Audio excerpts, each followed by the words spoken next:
রান্না করা হচ্ছে জামালপুরের ঐতিহ্যবাহী খাবার মিল্লি ভাত কিংবা পিঠালি। তো চলুন আজকে আপনাদেরকে দেখায় কীভাবে রান্না করা হয় এই পিঠালি। সর্বপ্রথম চাউলের গুঁড়ো বেজে নেওয়া হবে। এখানে 5 কেজি গরুর মাংসের জন্য 5 কেজি আওলা চাউলের গুঁড়ো বেজে নেওয়া হচ্ছে, এবং 1 কেজি মাংসের জন্য কিন্তু প্রয়োজন হবে 1 কেজি চাউলের গুঁড়ো। এখানে পর্যাপ্ত পরিমাণে পানি গরম করা হচ্ছে, যা রান্নার কাজে ব্যবহৃত হবে।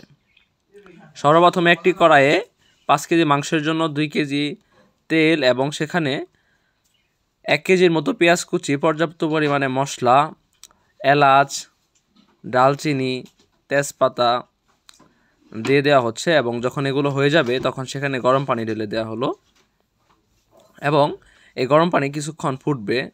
এখানে কিন্তু সব রকমের মশলা, এলাচ, ডালচিনি, পেঁয়াজের গুঁড়ো সব দেওয়ার পর, পানি দেওয়ার পর এখানে মরিচের গুঁড়ো পর্যাপ্ত পরিমাণে, তারপরে এখানে দেওয়া হবে অল্প পরিমাণে হলুদের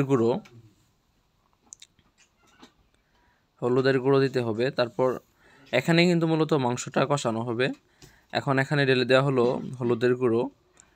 তারপর এখানে কিন্তু এখন পেঁয়াজ বাটা, রসুন বাটা এবং পর্যাপ্ত পরিমাণে আদা বাটা দেওয়া লাগবে। এখানে পেঁয়াজ বাটা হচ্ছে 1 কেজির মতো, রসুন বাটা হচ্ছে প্রায় 250 গ্রামের মতো, এবং ওই আদাও দেওয়া হবে প্রায় 250 গ্রামের মতো। সেখানে পর্যাপ্ত পরিমাণে মশলা দেওয়ার পর এখানে কিন্তু গরুর মাংস ছেড়ে দেওয়া হবে, এবং গরুর মাংসকে পর্যাপ্ত পরিমাণে কষানো হবে। তো প্রিয় দর্শক, আপনারা দেখতে পাচ্ছেন কি চমৎকারভাবে রান্না করা হচ্ছে জামালপুরের ঐতিহ্যবাহী পিঠালি। এই রেসিপিটা কিন্তু আমাদের এই জামালপুর উত্তর অঞ্চলে খুবই জনপ্রিয় একটি রেসিপি। এখন এখানে মাংস দিয়ে দেওয়া হলো, এবং এই মাংসকে পর্যাপ্ত পরিমাণে কষানো হবে। যখন মাংস পানি ছেড়ে দেবে তখন এখানে অল্প পরিমাণে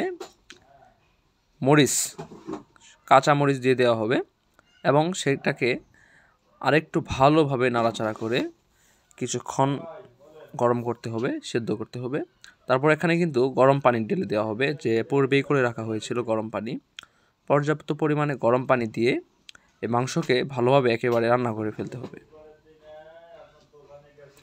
রান্না করার পর অন্য একটি পাত্রে 5 কেজি মাংসের জন্য 5 কেজি চাউলের গুঁড়ো ভালোভাবে ঠান্ডা পানি দিয়ে মিক্স করে নিতে হবে, এবং এক ধরনের পেস্টের মতো করতে হবে।